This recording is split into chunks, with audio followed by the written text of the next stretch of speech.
Welcome to episode 6 of the Soccer Card Collective. I'm your host, James, at Mad City Collector on Instagram.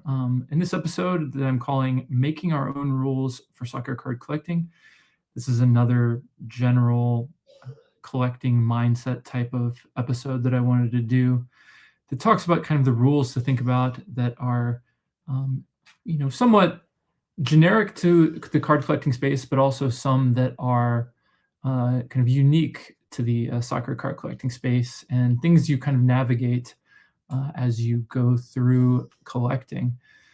Just from personal experience just from watching collectors in the space, the longer any card collector is in the space, you start getting into, you realize that there's so much out there that you really have to start narrowing your focus in terms of what to collect. And the pages that I enjoy when I follow on Instagram the most are the pages that have very clear principles that they go by when they put their collection together.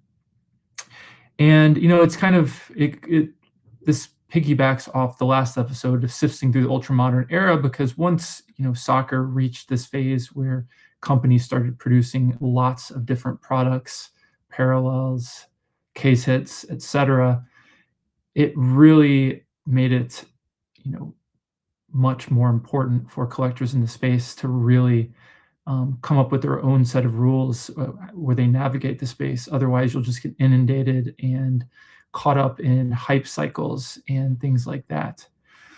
One of the first catchphrases you hear when you enter the card collecting space in general is the phrase "do your own research." It's a very nebulous phase. No one really tells you how to do your own research or what that even really means. I mean, it sounds kind of obvious to even, bring that phrase up, because why wouldn't you do research if you're, spending, your hard-earned money buying and collecting these cards, obviously lots of your time, which is almost a more valuable commodity. All of that research you do is in order, to accumulate the most knowledge possible to kind of inform what you want to collect. One phrase that I've heard thrown out there by Chris McGill from Card Ladder is the concept of the omniscient collector. Let's say you knew everything about every single, soccer sticker and card out there. How, once you have that, how do you, at that point, how do you narrow down what you want to collect? So, the goal, as you're in the space is to probably know as much as you can about the space in order to make these informed decisions about what, stickers and cards will resonate with you. And then once you kind of narrow down kind of the different parameters that you're interested in collecting, you can really follow the markets on cards like that, and you can really understand what is driving kind of the interest in these cards, what drives the different price dynamics in terms of building your collection, because any responsible collector has some sort of budget that makes sense to what their means are. And so by really finding your niche, you really start understanding what really the true price, value, whatnot of these cards are, and have a good idea whether this is something that is durable and you're buying at the peak versus buying at the current market price that either will kind of hold steady or increase in value. Obviously, if your goal is just collecting, you have different different tolerance for different types of risks and things like that. But there, and you really start to see which markets are pushed by people looking to have the cards increase in value, whether it's in the short term, mid-term, long term. There are different dynamics from the investor mindset versus collectors who cards are in high demand because collectors want to pick them up and put them in their collection and leave them there for an indefinite amount of time. So, and those different dynamics play out very differently in terms of frequency of sales, and things like that. So, those are all things you kind of pick up as you pick your niche in terms of, or your small window. Some people call these rules guardrails because it kind of it protects you from making poor decisions, um, or principles. However you want to phrase it. That's really what we're trying to do, trying to maximize our own enjoyment of the space and ultimately, not be irresponsible and buy cards either that are too expensive and go lose lose value in the extreme cases, and or cards that we just don't like in the long run and just have to figure out what we're going to do with them, when we realize this is not something I actually wanted to collect. So kind of going after that, coming after that general, discussion on, doing your research and finding your niche, there are the actual intrinsic principles about how you do your research within the space, which have to do with the characteristics of the cards.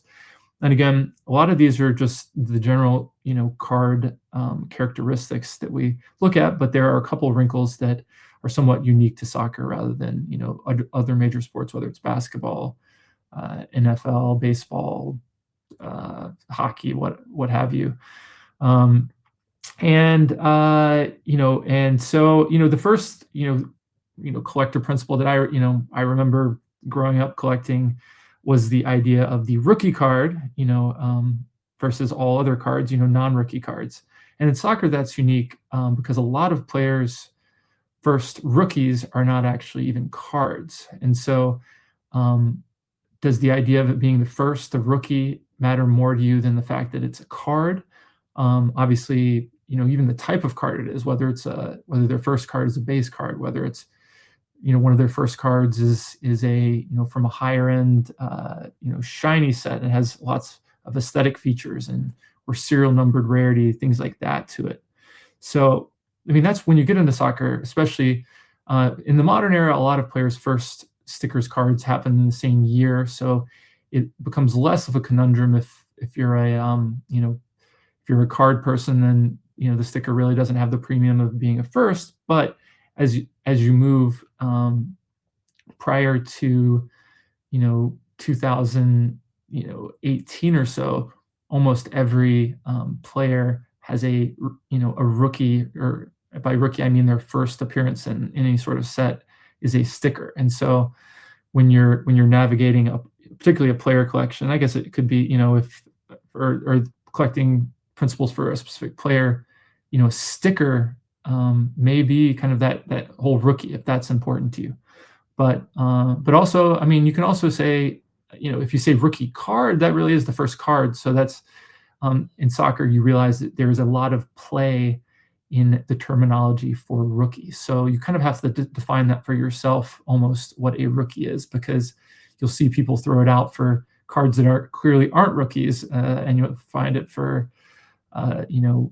should you not call a card a rookie if there's an earlier sticker and things like that. But you kind of, I think part of the creativity in the soccer card market is you kind of can make that decision for yourself about what of between those, the sticker or the card is most important, or you find, coolest as a collector. And so, I see arguments for both. A PSA 10 rookie sticker, that's a huge chase for a lot of people. And then, so moving on from there, it's, there is also the idea in the more modern market of playing days versus non-playing days, because there are so many, players who were pre-modern soccer card collecting in terms of their career, and they really just don't have the modern, cards that exists now during their playing days. And, maybe they didn't have any serial numbered cards, maybe they didn't have any shiny cards. So, as you go back, you kind of have to decide, does the player in their playing days have cards that resonate with you? Are they rare enough? How much, is that something, maybe they're more readily available. So do you chase grades, and things like that?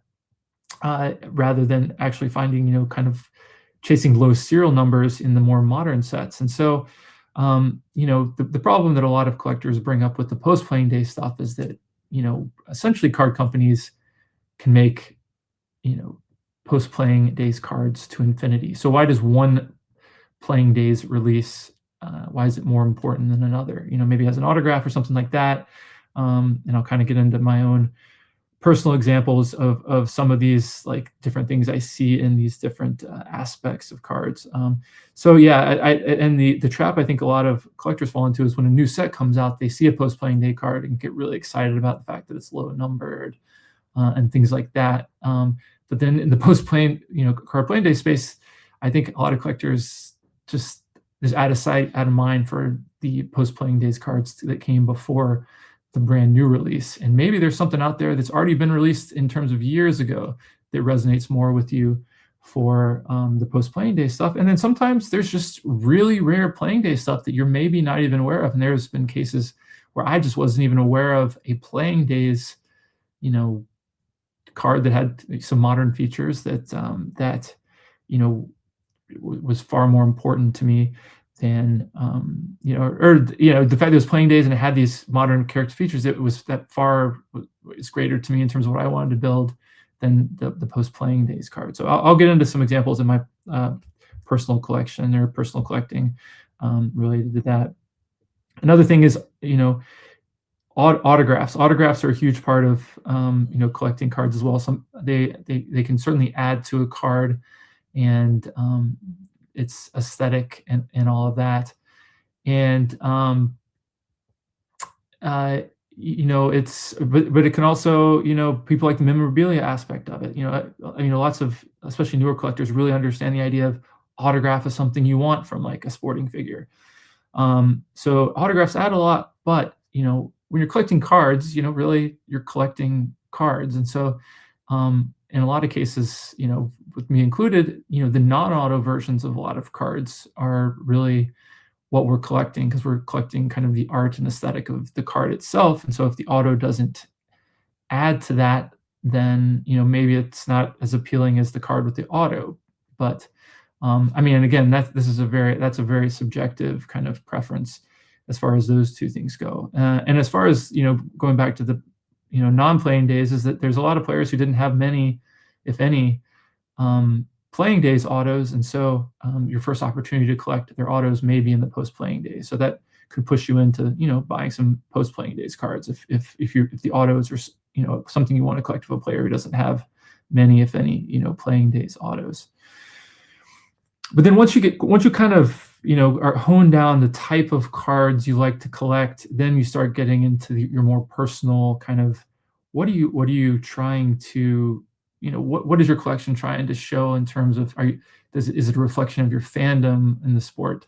Sometimes it's, what are the most important cards? Who's the most important players? Maybe that gets you interested in certain, sets and things like that. And it's, one thing I often think about when I'm, collecting sets, which,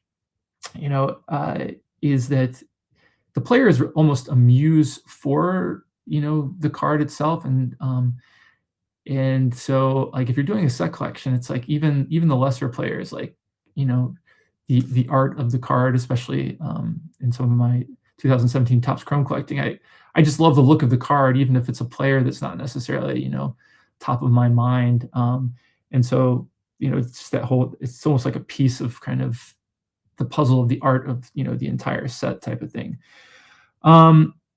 And sets really are kind of in themselves their own kind of thing that you can go after, as well as like, a specific player. You can, and within these sets, like whole sets, I have some whole sets that I like to collect. Lots of people, that's pretty unwieldy in especially a lot of modern sets. Whole sets are great for like, if you're doing base sets, and that's a really fun chase for a lot of collectors. And but the more, attainable kind of collecting as far as sets go is like team sets. And so, is there a certain team that just resonates with you so much more than every, than every other team. That's a great way of going about looking at, a specific set or a specific, kind of run of sets. Is there a specific parallel you like? Gold, red, the one of one parallels. Do you like jersey color matches? Maybe you like jersey number matches on the serial number, things like that. So different aspects of the card that really add to the kind of the rarity and scarcity of it. You can really go after.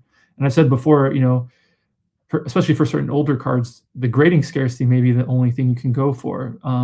But I caution, really concentrating on grading scarcity for more readily available cards, because in a lot of cases you can always get a lot more um, you know PSA 10s in certain sets, and you just have to kind of be aware of the trajectory of kind of the grading and things like that, and the relative grading scarcity, even to the serial numbered rarity. So those are lots of dynamics you kind of just have to decide for yourself, and following sales and things like that, just seeing how just price arbitrage. Like, for this price, I'd rather have this, kind of lower rare, serial number card rather than, the PSA 10. And so you kind of have to get a feel for that and what your preference is. As it's getting into the weeds, if you're getting more into the nitty gritty of player collecting, there are people who go off the GOAT principle in the sense that the greatest of all time is always going to be attractive to collect as time goes on. It's a safer place to kind of spend your money, because if at some point in the future you do well, whether you're planning to sell for flipping or investment versus just collecting, and you're moving into something in the future, GOAT, the greatest of all time, GOAT collecting really kind of really is a space that where that player won't lose attention and kind of lose hype going into the future. That can be dangerous, because there can definitely be hype cycles on those types of players, and you have to be careful. There's certain cards that will always be collectible, and then maybe there's certain cards within that player's library of cards that don't have that same staying power. So just because a GOAT is will be highly collectible for a long time, doesn't mean every single card within their catalog will always be collectible. Obviously, just dipping into your favorite players, which when I get into my own kind of personal principles that speak to a lot of these concepts, I'll get into, I have a lot of my favorite player, and even in team, as far as that goes. And then the other thing a lot of people like to do, and this is more of kind of the gambling kind of excitement side of the hobby, is the idea of prospecting, is buying the rookies and young players. It's a fun chase every time a set comes out, to find this quote unquote prospect that where the sky is the limit in terms of their potential. And obviously those are very risky. Like in the short term, buying and selling of those is a very risky business, but some people do it very efficiently. But if you're someone at some point, there's a lot of risk for holding the bag on a lot of those things, as they say, where you're hoping they're going to pan out, but then even if they do really well, but just don't become kind of a great player, things can really go south as far as their the value of their cards go. So you really have to be cognizant of your risk tolerance, and maybe you just love doing it. Maybe the rush is all you care about, and your tolerance for kind of things going down in value is not really you don't really care, but always something that can burn you out really quickly. And another aspect of collecting that I touched on last episode was the idea of the case hits. I think really, if you collect case hits, I'd get really into the nitty gritty of like what's going on with those, and I would almost say give a lot of those like a 5-year cool off period before you think about collecting, and kind of like survey the landscape. Or I guess with any of the new releases, I kind of in my head have like almost like a 5-year kind of cool off period where things equilibrate in terms of the market, things kind of lose their initial hype, and things kind of really almost flatten out. And I mean, there are ebbs and flows, but especially for things like case hits, like it's hard to know how many are truly out there and what the grading populations of them are going to be going forward until you've waited, a few years. So that's something in my mindset that I employed, was kind of a 5-year cool off period. Once a set's 5 years old, you can really start looking back at it and be like, what if this way I want to collect, and you don't have to be quite as afraid as getting killed, but from a financial standpoint. Another thing that goes big into kind of what I look at as far as collecting is, do I want to collect the player in their club versus country kit? Maybe it's both if you like the player. But I think, and I'll get into my examples here shortly about kind of my mindset as far as that goes. But that's definitely a wrinkle, whether you associate a player more, someone like Messi, like club and country, Barcelona and Argentina, he had tremendous success. Other players, like James Rodriguez, he was a lot more recognizable because of his performances with Colombia rather than his club performances. Or some players, have amazing club, resumes, like Haaland. I mean, he's done decently well for his country, Norway, but his success is at the club level has far outweighed that. So maybe you just want him in his club kits. But that's something to think about, and if that can narrow things down for you to figure out which cards you want. And the last kind of just different kind of collecting rule principle that I take into account when I'm looking at what to collect is the idea of like the lineage, sets that have lots of lineage, like Topps, Merlin Topps, that whole lineage that I discussed before, versus unique releases that are just during short periods of time, or maybe they ended, or maybe they continued, but they're more niche type sets or manufacturers like Futera or Leaf and things like that. You want to chase something that has lineage, that you see you can kind of collect that lineage, like Topps, over time. Panini, like whether it's Prism and things like that, or whether it's stickers and things like that. So versus the unique stuff. So especially you see it in all segments. Like if you go back, even in the vintage, there are when Panini started making stickers in the early '60s, you can connect the Panini lineage all the way to the present day. But there's also a ton of sets from vintage that were, produced 1 year or just a few years. And so, or just rare issues from, obscure issues from different countries. And so, and even going into the, 80s, 70s, 80s, 90s, same thing. There were like small releases from different countries and different languages and things like that. And things that are very unique and very, rare and scarce in the truest sense. But what adds to kind of the allure of these cards? Is it kind of collecting a certain set over a long period of, over multiple years, over a long period of time? Do you like that, or do you just like finding the weirdest oddball stuff? And I think everyone is a little different as far as how they like to approach that. Because you see some people who just want to get into the most weird oddball stuff. What I do kind of like the idea of like collecting, Topps across multiple years, because it's kind of an evergreen chase to kind of, collect, Topps cards. And as far as my own collecting goes, if you follow my Instagram page, you know that 2017-18 Topps Chrome UEFA Champions League is one of my biggest collecting, journeys. I chose to collect the gold refractors first, and then once I was starting to get close to finishing that, I realized that I wanted to go for something that, would last a little longer, that would take me, into the future. And that was one thing, observing a lot of other collectors who'd been in, the space a long time, is that having these long-term chases really kept them engaged in a fun, kind of almost meaningful chase, where picking up a new piece for this chase was just a really thrilling part of it. And so, I moved on to the red refractors numbered out of 10. I was able to, pick up a lot of those during a few auctions at a short period of time when, a collection was liquidated early on or late in 2023. And since then, it's been, kind of the slow trickle. And right now I have 18 cards in the of the 99 in the red refractor set still to go. And every time I pick up a new one, like if you've seen some of my posts about it, even the obscure players, it's pretty exciting to find a new one in that collection.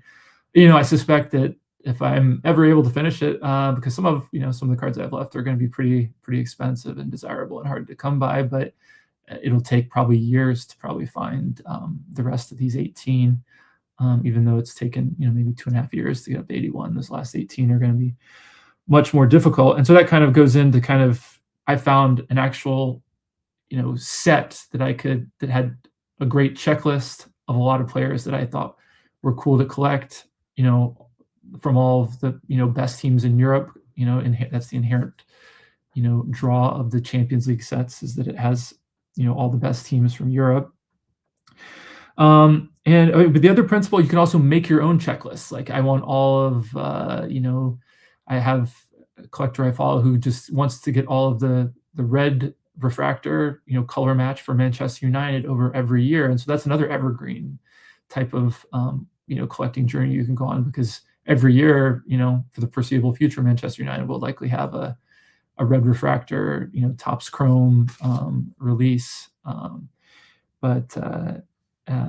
And so kind of making your own checklist, whether it's with a team set, or you can make a checklist for a player. You want to get all of the red refractors from as many different sets as you can for the player, or things like that. So and you can do that just year over year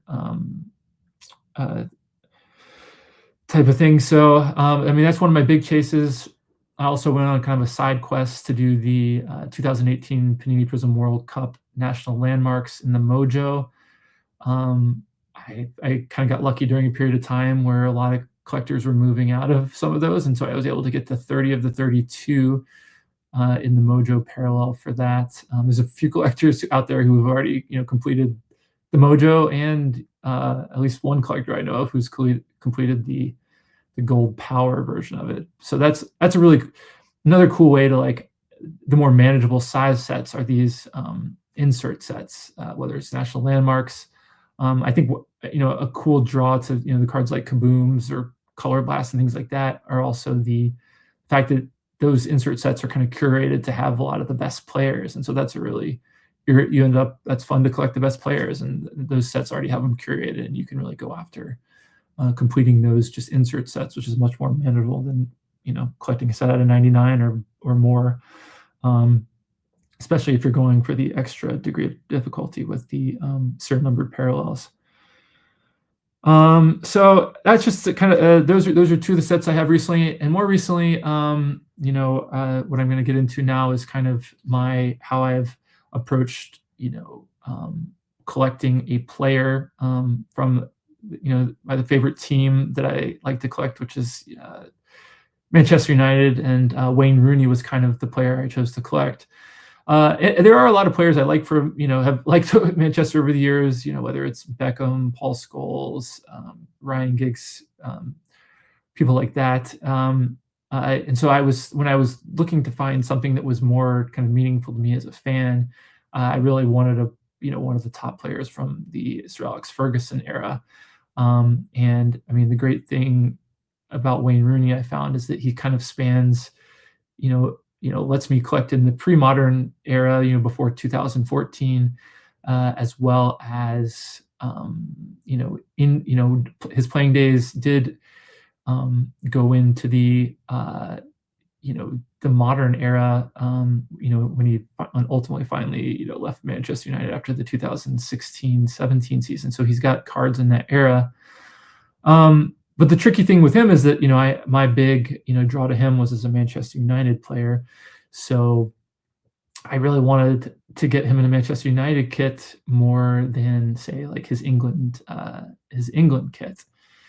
So that was really kind of what I was looking into finding, is some cool cards in his Manchester United kit. And the cards I'm showing on my YouTube channel now, I were the cards a lot of the cards I picked up from his club kits. And so going back to like the first principle I talked about, the rookie, he has a rookie card in Topps in the Premier Gold 2003, which is the card for the 2002-2003 season.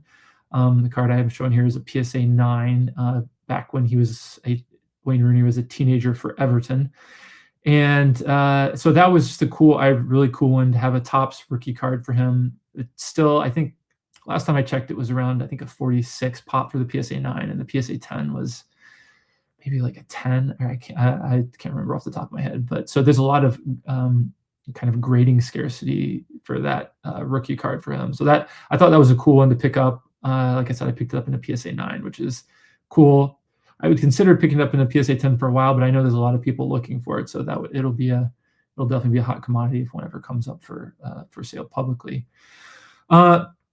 And so as I was looking for Rooney, that's a cool playing days pre-modern, grading scarcity, but doesn't have a parallel or shiny aesthetic like a lot of the modern cards. So when I was looking back at that era, I was like, oh, which shiny cards does Rooney have? And in 2000, I think 6, 7, Topps did release an insert set for Wayne Rooney with Star Player. On the YouTube channel, you can kind of see what this card looks like. It has a shiny foil aesthetic to it. Has a portrait in the background with an action shot of Wayne Rooney and this Manchester United kid. So this, in a lot of ways, this checked off all the boxes for what I was looking for my PC for Wayne Rooney. Has kind of a modern foil shiny aesthetic. Great aesthetic on the card in general, Manchester United kit. And so this was a really cool one to pick up. Again, not serial numbered.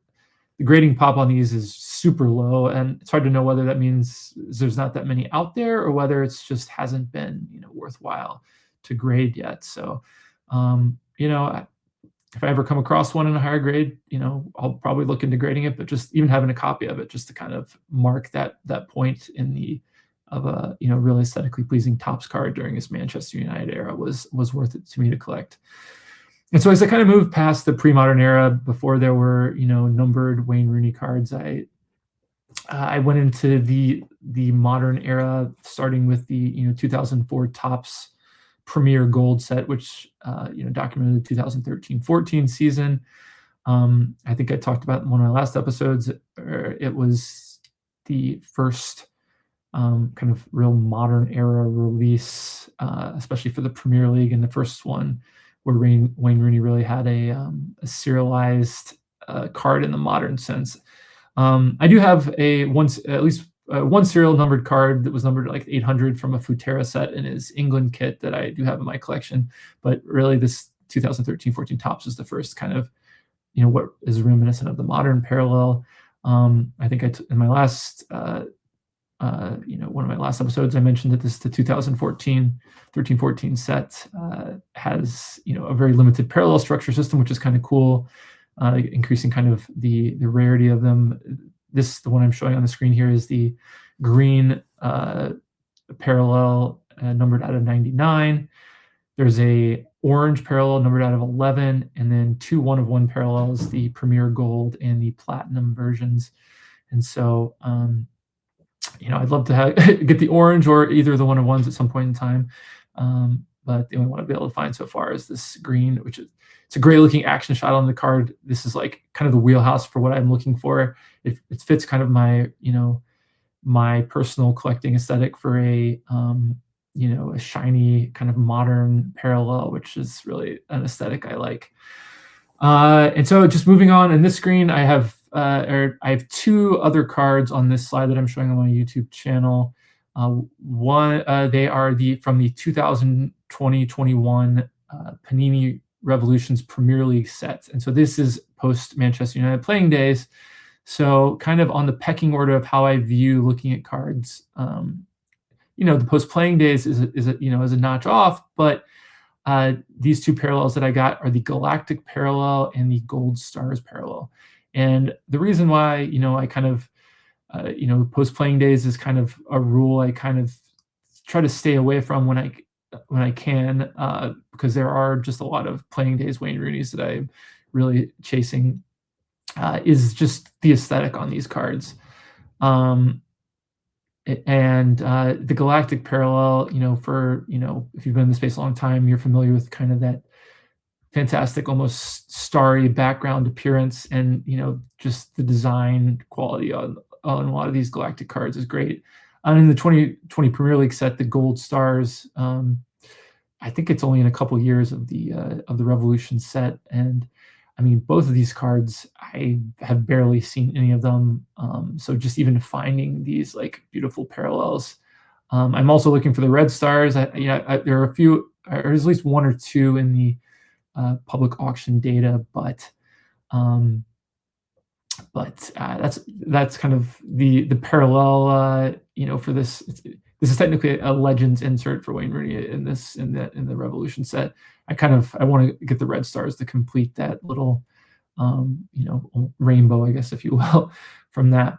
I guess the rule that I made for myself, this is like the epitome of just like modern aesthetics for rare cards. And again, these aren't serial numbered, so there's that kind of mystery in terms of rarity of them. But based off how many I've seen, I mean, I imagine there's fewer than 10 of these made in kind of this set. So it's not necessarily a high lineage. I mean, Panini is a lineage brand. Revolution does have a lineage, but it's not the longest, strongest lineage like a lot of the top sets are, as far as collecting. So this is kind of more the niche spectrum. So it's a little different than a lot of my rules, but such beautiful cards. These were really cool ones to add. And so moving more into my Manchester United fandom, the picture on the YouTube channel I showed kind of shows the difference in again kind of a lineage of non-numbered playing days versus standard number of post-playing days. And so like if you're getting the shiny cards, the pictures I'm showing are the 95 Merlin sticker for Paul Scholes, just a classic portrait. Just a sticker you don't see very often, and very few graded again, but it's just got kind of that basic sticker appeal. So that goes into kind of that. This is his like quote unquote true rookie. He has rookie cards that come after this, but this is kind of definitely by far the earliest, kind of most recognizable rookie of his. And then again, going into non-numbered playing days, there's the 2003, I think, Topps PFA Team of the Year bronze foil card that I'm showing here. So that could kind of satisfy if you have that shiny aesthetic appeal and you're looking for playing days. There are cards like this as you can find and dig in and kind of in sets that have lineage. And then the last card I'm showing is from 2021 Stadium Club, the gold refractor. And so this is kind of one of the first post playing days like shiny cards he has. And the reason I kind of straight into the post playing days area for this one is the photo on it. So if you're watching on YouTube, it's his celebration from the 2008 Champions League match with Barcelona, where he scored the goal that sent Manchester United to the final in Moscow. It was the only goal scored on both ties for the semifinal against Barcelona. So it was just kind of an epic moment. And so like when these post-playing days cards, have these epic moments, at least for me as a fan, like in the shiny aesthetic and everything, it just scratches an itch that's amazing. So I'm bending kind of a soft post-playing days kind of rule that I have.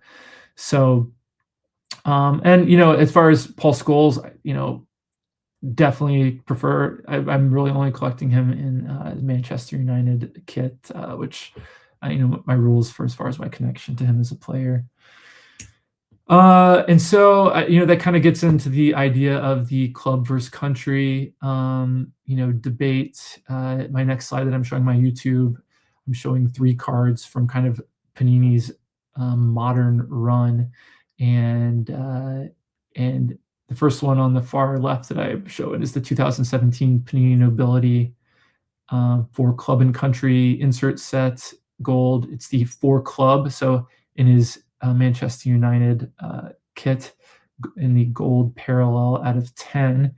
And I'm not sure, Panini really didn't have the Premier League license until the full Premier League license until 2019. So it's interesting to me what maybe it was a yeah, I'm not exactly sure how they snuck this one into kind of this set, but it's the 2000. I think I've talked about this before. The 2016 Premium Ability technically is the 2016-17 season. So it I count it as playing days, even though it's kind of questionable, like depending on release in terms of 2017, whether you'd already left Manchester United at that time.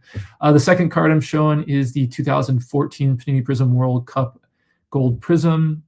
I guess thinking about this is like, so this is one of the first. This is like one of the sets where I started to bend my kind of Manchester United versus England rule for Rooney, even though I wanted him more in Manchester United stuff. Kind of the importance of the set and the parallel. I also have the gold power in this set as well. For those two cards, this is the PSA 9, so the highest graded copy for the set and things like that. So just kind of the lineage of the set and the parallel outweighed the fact that it's an England card. And I guess the other downside for this card too is that England was unlicensed in the 2014 Panini set. But again, because I like the player, the set, parallel, unlicensed, which is often a rule that rules out a lot of cards for people. I bent the rules because of the other strong features of the card. And then the third card I'm showing on the far right is the 2016 Panini Prism, UEFA Euro 2016 card gold prism for Wayne Rooney. Again, I kind of broke my rule about Rooney for England, but the set, prism aesthetic. In this case, it's licensed, so it doesn't have that detractor that the 2014 prism has. This is one that just in terms of my own evolution of collecting the set, I think this exact copy came up raw a couple years ago, and I kind of looked at it. I was like, I don't know. But then, after kind of not seeing any other sales for like a year and a half, and kind of going through this, kind of set, an important parallel. This card has a great aesthetic with that 2000. With that prism. This prism design is I really like the classic gold borders and the prominent nameplate. It's a very classic prism design. So when this came back up for auction recently, I was, I had it valued significantly higher than I went in the auction for. So that just kind of shows an evolution in terms of kind of how my rules have kind of shifted, and just understanding kind of, the scarcity, how rare some of these cards become available, kind of can shift your own rules, and really leads into kind of, for a lot of these cards, you have to show a lot of patience for them in terms of finding them. And like getting back to the first principle I talked about, doing your research, that you have to know about all these cards to even know, like, to have safe searches for them, and to know to go strong for them when they do pop up. So really important kind of in the rule, like once you make these rules, even if it's cards you don't see a ton, I think it's worth it in the long run to show the patience to really get these cards that are important. And all three of these are cards that I just haven't seen pop up very much, but I knew kind of when they popped up and became available, I needed to be aggressive in terms of going after them. And it's just almost time and knowledge in the space really gave me that,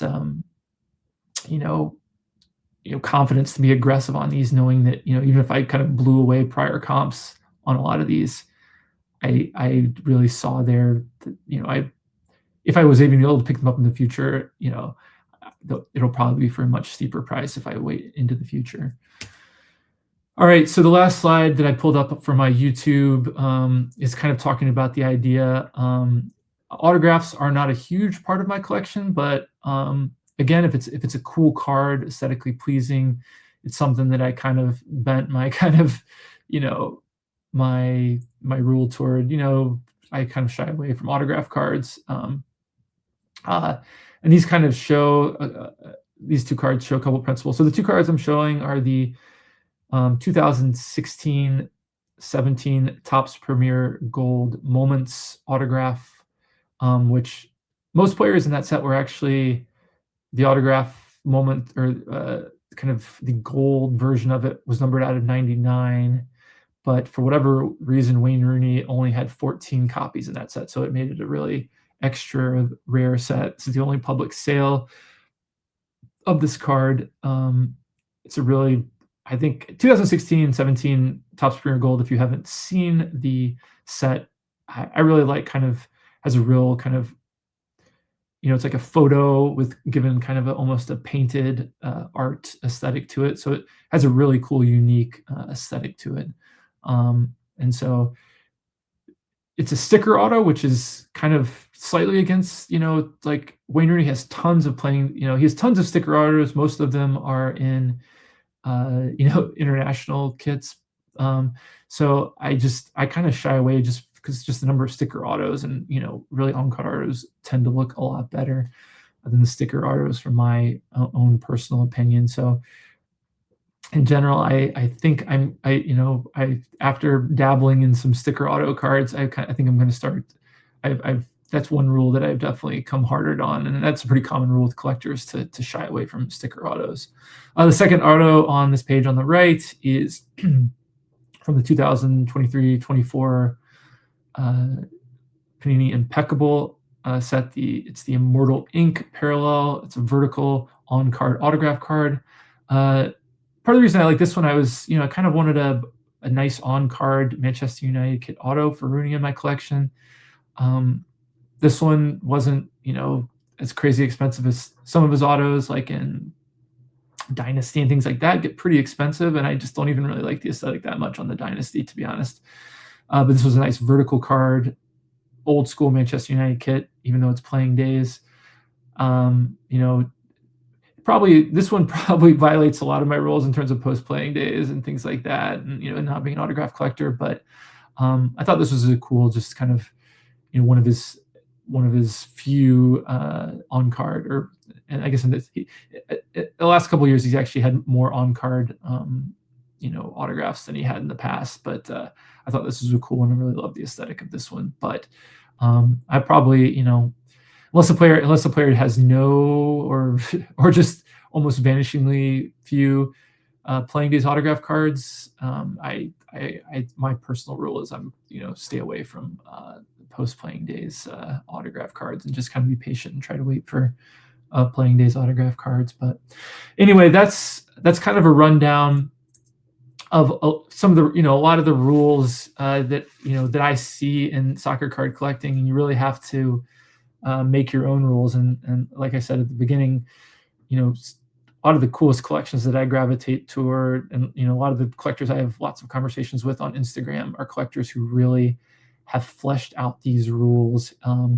And a lot of these people have are starting to have the longest longevity. Like they haven't they don't burn out because they've created kind of a sustainable collecting journey for themselves. And I think the sooner you do that in your kind of your collecting journey, the less money you kind of end up losing, the more efficient you are with buying a collection that you love and has staying power. And there are, like I said, lots of kind of different collecting principles that are somewhat unique to soccer, that are different from other collecting spaces. And just like so much collecting, why it's a great hobby is that you can really pick your own journey. So this is kind of a rundown of my mindset, and maybe some of those different things as far as like philosophies resonated with you. My approach is not necessarily the best, but it's a collecting kind of philosophy that works for me, and that is really kind of sustaining me and keeping me disciplined as time goes on. And it continues to evolve, but I'm really excited about most of the cards I collect. When the cards I'm buying now, I'm finding now, are ones that I get pretty excited about, because I kind of have come to understand the importance of them. And it just makes it really fun, collecting these what I view as treasures. So, all right, until the next episode, as always, stay curious and keep collecting.